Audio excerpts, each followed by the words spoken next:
We're going to talk about how to talk to your daughter about her first period from a former Catholic.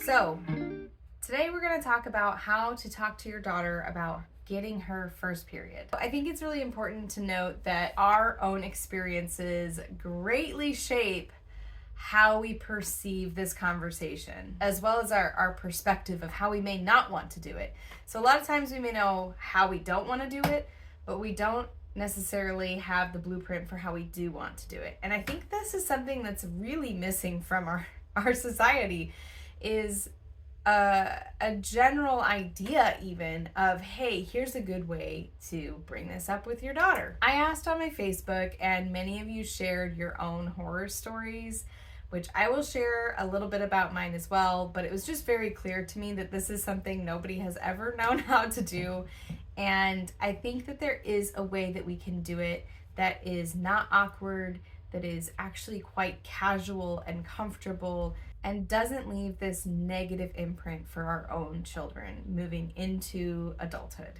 Personally, I was never given any sort of talk. I know lots of you have the same experience, and I can't claim to know why that is. I was one of 7. Maybe it was just at that point assumed that I would find out. I went to public school. But what ultimately happened is 5th grade came along, and I had actually already started developing physically. Didn't know what that was either. I remember so clearly. These are the moments we don't forget, right? A friend came running up to me and was like, "Oh, we're going to go talk about our periods." And I'm like, period wasn't even in my vocabulary. I was like, "Our what?" And she was like, "Our periods, you know." And I was like, oh, I totally played it off like I knew what she was talking about. But I had no idea. And it wasn't until we got in that room and I just was like, what? Like, I had no clue. And that is not how I would like my children to find out about their own bodies. But that also left me not knowing how to do it because I had nothing to work off of other than the public education system, which I don't even really remember the details. I mean, it was just so much information that I didn't know how to process. Also, it's important to note that I actually didn't get my period. It's possible my mom was waiting for me to get my period to then tell me. I think a lot of parents have done it that way. And we didn't find out that I had PCOS until I was well into my 20s. But I did not get a period at all through junior high, high school. It wasn't until college that I actually got one, and they were very irregular after that. By the way, I will do another video on that. I did get checked out sometime toward the end of high school, and they claimed that everything looked normal and that everything was fine, even though I wasn't having a period. So the question I had is, how do I avoid my daughter having some sort of horror story about her first period? Whether, I don't think necessarily just finding out that you're bleeding and not knowing what that is a good way to find out either, or a good way to discover what your period is. So I want to have her be prepared ahead of time. Yeah, I just don't want her to be afraid of it. And I also don't want her to feel ashamed. That's another theme I heard a lot of you talk about, is this feeling of shame around our periods, which was very prevalent, especially for us millennials and every generation before us as well. So naturally, I did what any mom would do, and I scoured the internet to see if somebody had this blueprint, if somebody could give me something that really felt good to me about how to approach telling my daughter what's going to happen to her as she grows up.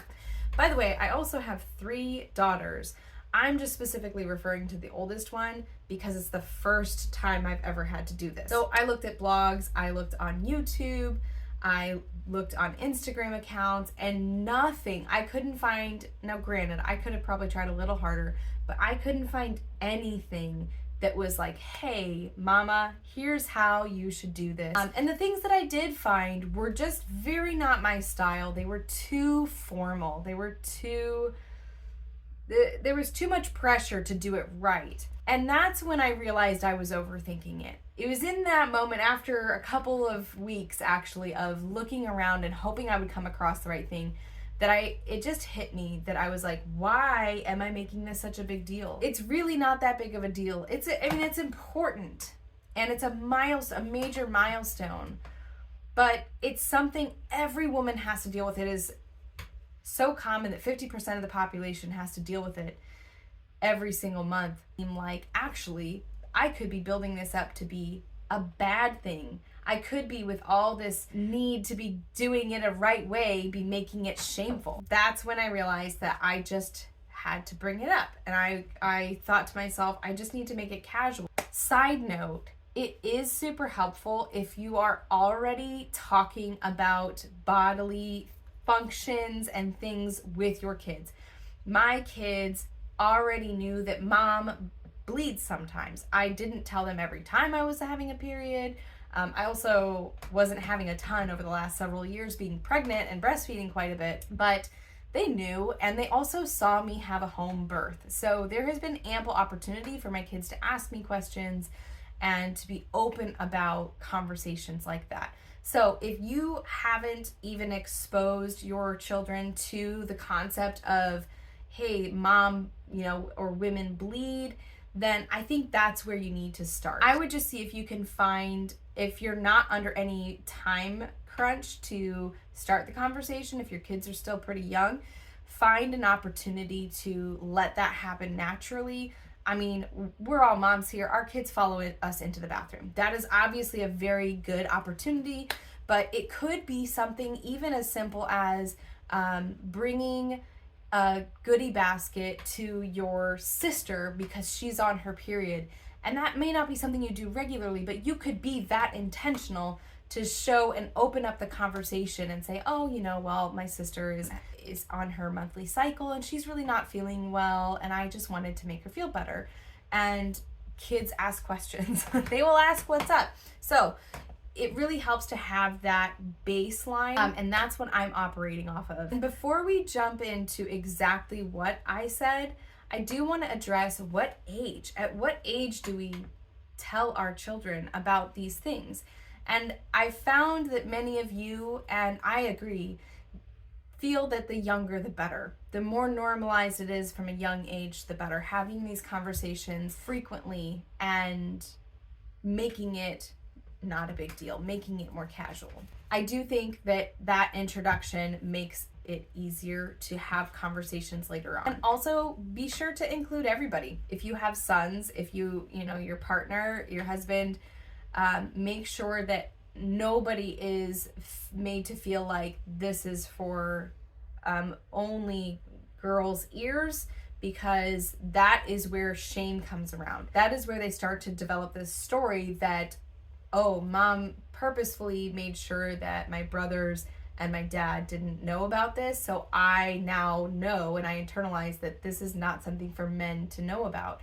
And I think that we all can agree that we want to change that story. It's funny though, because it's very deeply ingrained in me, the internalized shame, that when I did bring my daughter in to have a conversation with her, my son just followed in after her. He's younger, he's 5. And initially I asked him to leave. And luckily I caught myself and I said, oh no, wait a minute. I was like, you're gonna have a wife someday, you have sisters, you have a mom who all experience this. This is important for you to know as well.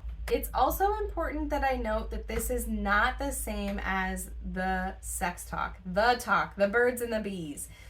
I feel that this is a separate conversation. Of course, they are deeply intertwined, and there probably will be questions that come up that make you uncomfortable, and you have to think about that ahead of time and where you're ready to take the conversation. This is just a personal preference that I am going to separate the two conversations for my kids. One is about something that happens to women every single month, regardless of reproduction. Reproduction, and specifically making babies, having the sex talk, for me is a different conversation. However, that's not to say that I don't think it should happen also early and often.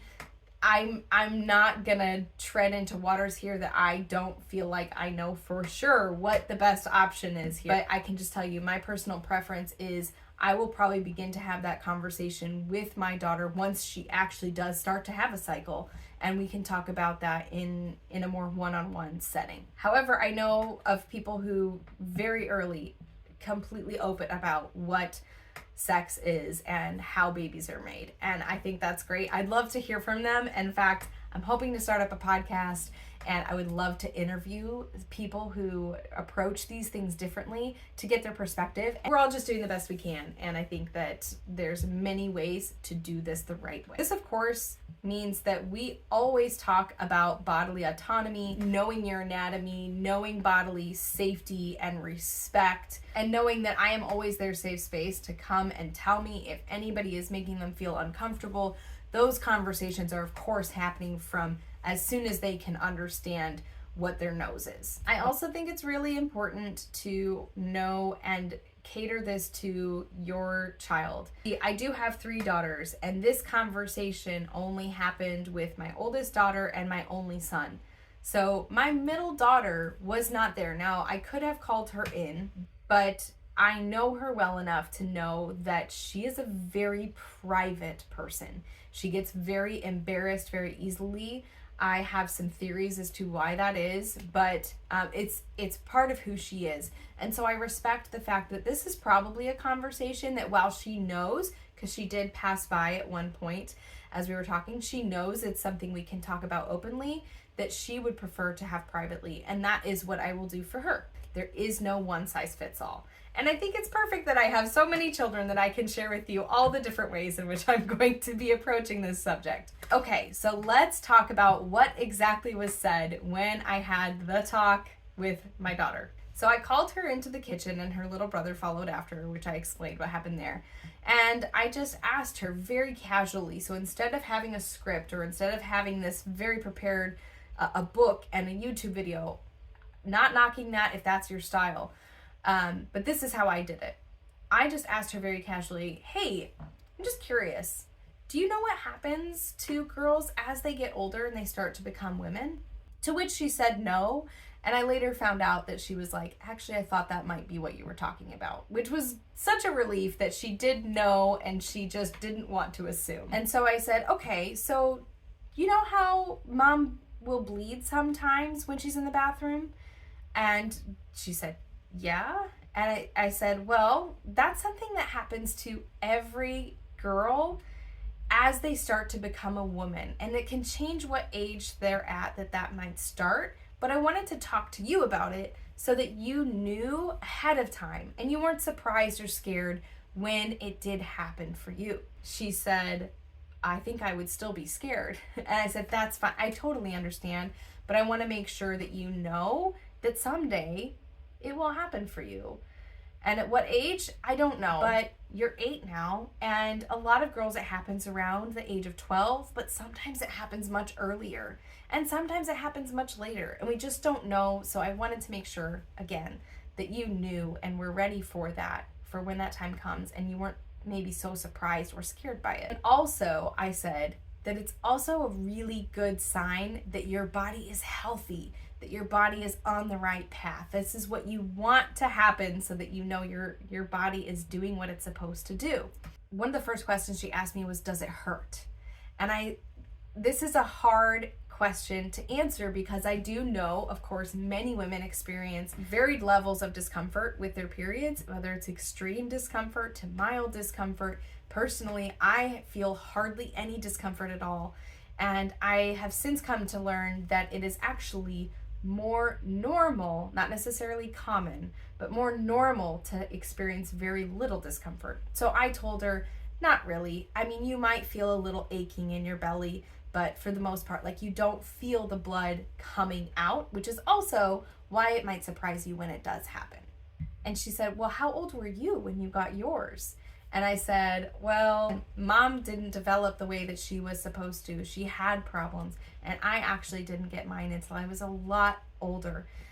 And of course, we had a little conversation about why that was, and she was very surprised at me being 19 instead of closer to 12. Then she said, well, why? Why do we bleed every single month? And I said, well, the way that I phrased it is, as you become a woman, your body needs to be prepared for when you're ready to have babies. So it's kind of like practice runs for your body getting ready to hold a baby someday, to carry a baby someday. To which the next question was, but why blood? I thought this was such a good question. She's really analytical. And I told her, and of course I hadn't actually thought a lot about this myself, but I said, well, let's think about this for a second. Why would blood be a good home for a teeny tiny celled baby inside of mom? And of course, we were using the correct anatomical term of uterus as the home for the baby. And I said, what do we know that the blood does for us in our bodies? And they, of course, they were actually brilliant and answered that it, gives us energy and nutrients and oxygen. And I said, that's everything that a baby needs, isn't it? So I think that's actually the perfect home for a new baby, even if it might be a little bit alarming. And then she asked a question that hit me in the gut, and she said, but why do I need to have a period so young when I'm not going to have any babies until I'm older? And that is just something that I had to be honest, and I had to tell her, I'm not sure it's really fair, but it's just the way that it is. And I want you to know that I will be here for you to support you through learning everything that comes with having a period and becoming a woman, and all the changes that you're going to go through. They're totally normal. Every girl will go through them. I just wanted to make sure that she had a safe space to land and to ask questions when they came up. My son didn't have a lot of questions. He kind of just sat idly by, but he was very interested in paying attention. And I'm really glad that I was able to introduce him to that at a young age as well, so that he doesn't carry shame around it either. Surprisingly, neither of them asked about how babies are made, but that could be because they've asked before, and if she had asked, I would have been prepared with my go-to answer, which is, that's something we'll talk about when you're a little bit older. But it went really well, and I'm really glad that I finally decided to just shed this idea that there was a perfect right way to do it, and instead just approach her with a casual conversation to just kind of open the doors. We didn't deep dive. We just answered the questions that she had, and let her know that as she has more questions, that I'm here to answer her.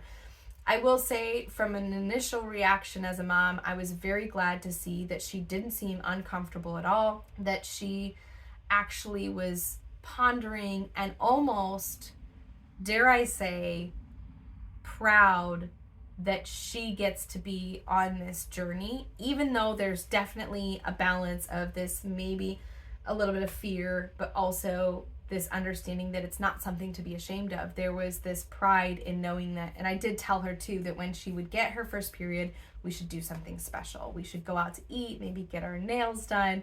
And that, I think, is where she kind of got this like, oh, okay, so it's something good. It's something kind of almost to look forward to. And at the same time, she also said something which just struck a chord with me when she said, Mom, I don't want to grow up yet. And I'm just so glad she feels that way, because I remember being a kid, and all I ever wanted was just to grow up. I just wanted to be an adult and to be able to be all of the things that I felt was expected of me, or that I would finally be enough for all of the people in my life. And she feels good enough as she is as a kid, and that just made me so happy. Woo! I gotta wipe the tears away to wrap this video up. So that was my experience. I am very happy with how it turned out. I hope it helps you. I hope it gives you an idea maybe of how things that you might want to incorporate into this discussion with your children. Please share with me in the comments below your thoughts, anything you would do differently, and also what were your experiences when you had your first period or had that first talk. I'd love to hear it. Thank you so much for watching. I'll see you next time. Bye.